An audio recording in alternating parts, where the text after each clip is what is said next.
Most people think banks make money by lending cash and collecting interest. That's true. But it's only part of the story. In reality, banks make money from everyday Americans in ways most people barely notice, through fees, spreads, timing, and behavior.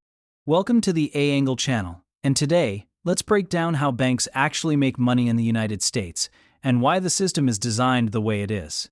The core business: using your money. When you deposit money in a bank, it doesn't just sit there. Banks use deposits to make loans, invest in low-risk assets, and lend to other institutions. They pay depositors a low interest rate, then lend that same money out at a much higher rate. The difference between those two rates is called the interest spread. This spread is one of the biggest ways banks make money. Your savings earns a little. Your loans cost a lot more. Interest, but not just loans. Interest income doesn't come only from mortgages.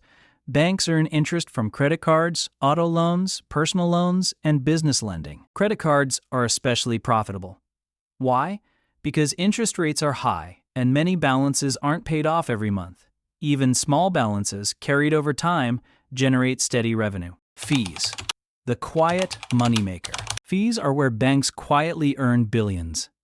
Common fees include overdraft fees, monthly account fees, ATM fees, late payment fees, wire and transfer fees. Individually, these seem small, but across millions of customers, they add up fast. In the US, overdraft fees alone have generated tens of billions of dollars over the years. And these fees often affect people with the least financial flexibility. Payments and transactions. Every time money moves, someone earns a cut.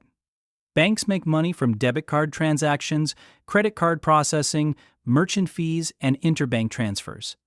When you swipe a card, fees are built into the system even if you never see them directly.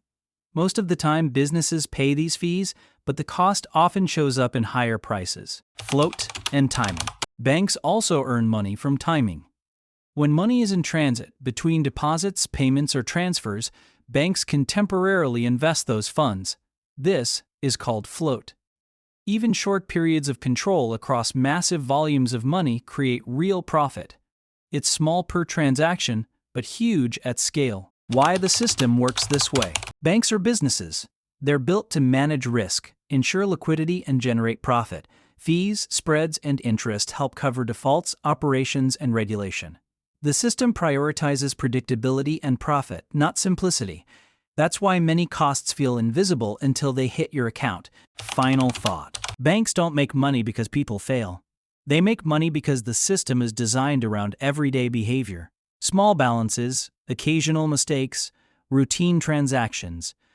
Understanding how banks earn money doesn't mean banks are bad, but it does explain why paying attention to the details matters more than most people realize. If you found this information helpful, please do like and subscribe this channel. This would mean a lot for us.